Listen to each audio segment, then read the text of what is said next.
tu vas pas me parler, tu vas rien faire. Tu vas faire quoi, toi? T'as un assassin? Toi, c'est lui. Toi, t'en es blessé. Dis-moi où tu veux qu'on y va. Dis-moi où tu veux qu'on y va. Deux. Les gens. Mais je te casse la gueule s'ils sont les deux. Et tu me retouches, tu me retouches pas. Tu me parce que je suis mort, t'as vu, tu me touches. Tu me dis descends, tu me touches. Tu me retouches plus, frérot. Allez, vas-y encore, retouche encore. Tu me retouches plus, C'est un homme un peu dérangeant, le président Sankara.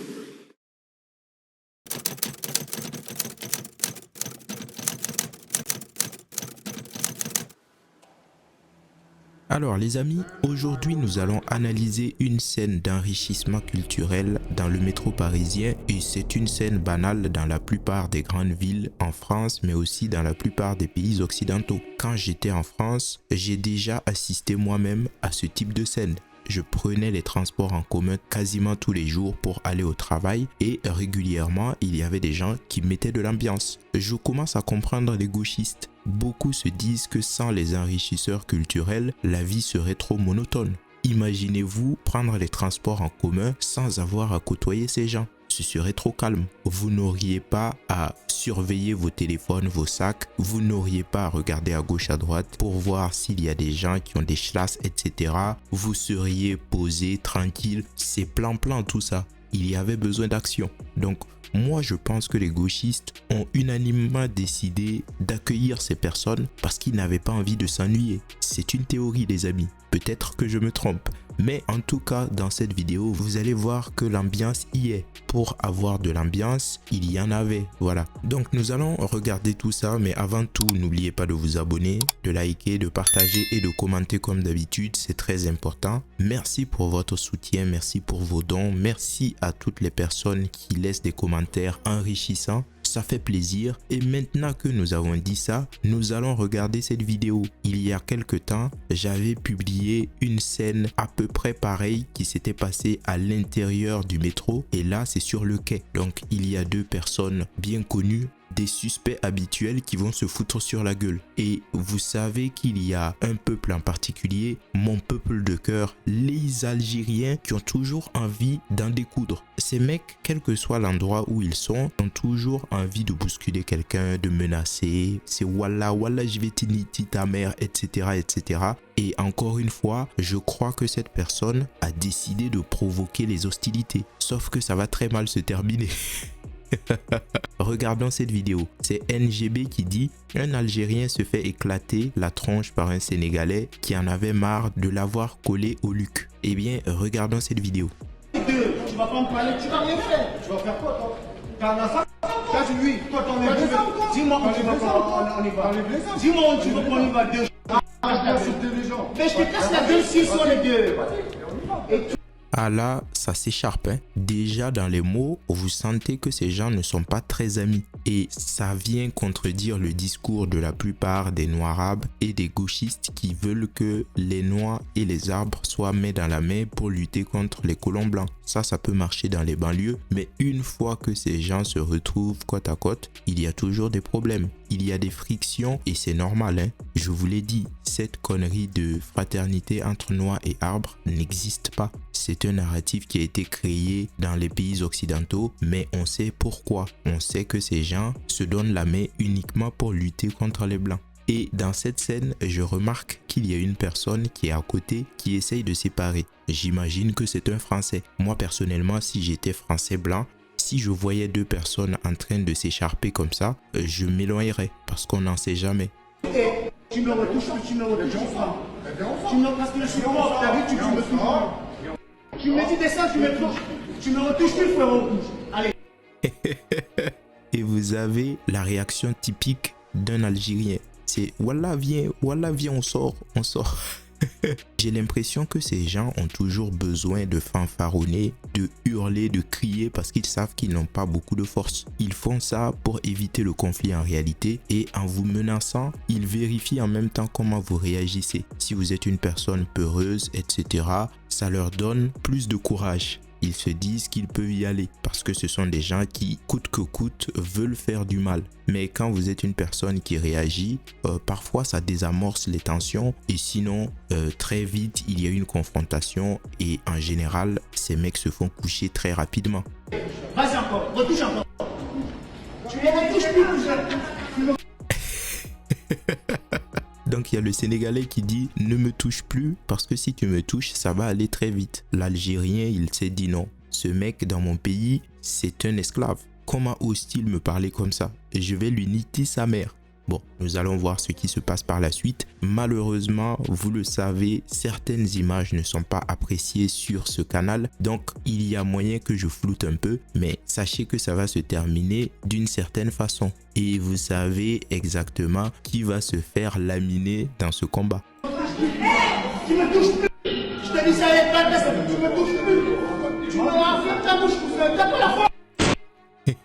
C'est vrai que ce type de situation est assez embêtant pour des personnes normales. Les Français ne sont pas habitués à ça. Les Français partent au boulot, ils ont envie de calme. Déjà que la vie est stressante dans la plupart des grandes villes, ils n'ont pas besoin de voir ces gens en train de faire du bruit, en train de déranger tout le monde. Et c'est une vraie charge mentale. Je commence à le comprendre. Parce que même moi, il y a des fois, quand je rentrais du travail, j'avais besoin d'une seule chose, du silence et du calme. Mais avec ces gens, c'est quasiment impossible de l'avoir. Ils ont toujours quelque chose à dire, il y a toujours quelqu'un au téléphone et sinon ils sont en train de tout faire pour se taper dessus. Je ne comprends pas, ils adorent se tapoter dessus. Et c'est là que l'action commence les amis. Le Sénégalais a dit ne me touche plus sinon ça va mal se passer et l'Algérien a continué. Voyons ce que ça donne en pratique.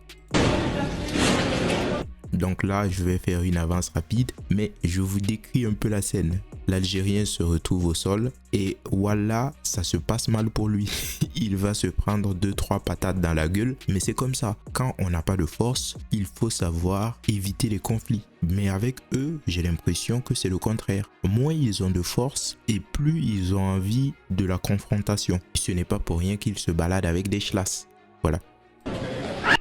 Donc là, on va faire une avance rapide. Vous pouvez voir qu'il y a une distribution de patates. Voilà.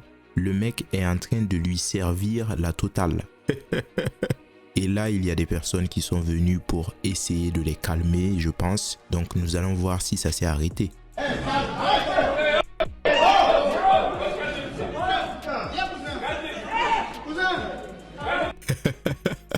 Vous ne le voyez pas parce qu'il y a les écritures en filigrane, mais il a tellement été amoché qu'il est obligé de s'asseoir. Voici comment se termine une bagarre qu'on provoque quand on n'a pas les moyens de répondre. C'est comme ça.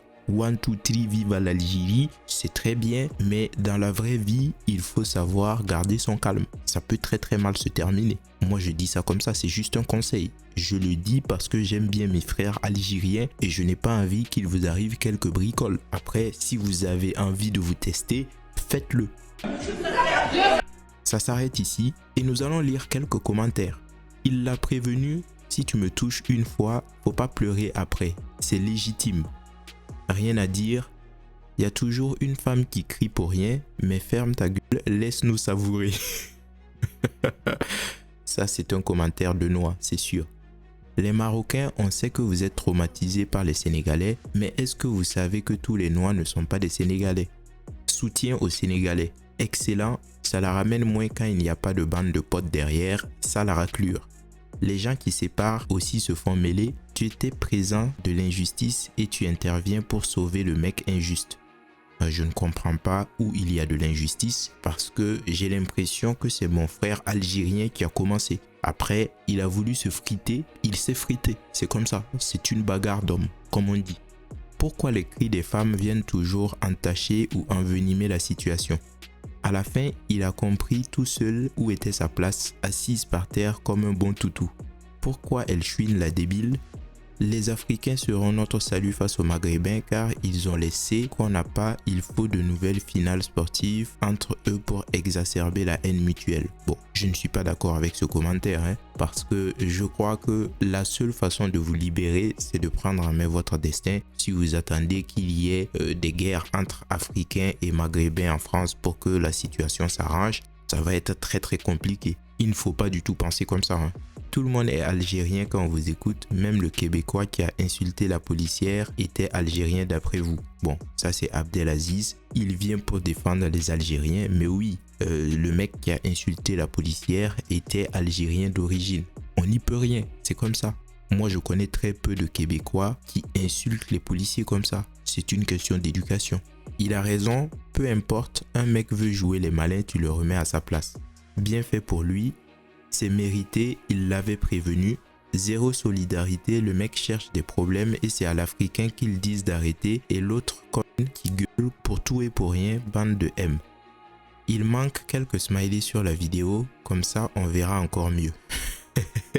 Bon, j'avoue que la qualité de la vidéo n'est pas top, mais on ne peut pas tout avoir les gars. On ne peut pas tout avoir. Il y a déjà quelqu'un qui a filmé et qui vous a mis la vidéo à disposition. Ce n'est pas mal. Merci au Sénégal. Les DZ, les hommes, les femmes qui crient pour rien, c'est un vrai fléau dans notre société. Bref, voici ce que les gens en pensent. Dites-moi ce que vous en pensez les amis. Est-ce que vous prenez les transports en commun? Est-ce que vous avez déjà participé ou vu ce type de scène? Ça m'intéresse. Voilà, je m'arrête là. N'hésitez pas à vous abonner, à liker, à partager et à commenter. Et moi, je vous dis à très bientôt. Ciao. Blanc sans le laine, avec black, comme poison haine, on est tous les mêmes.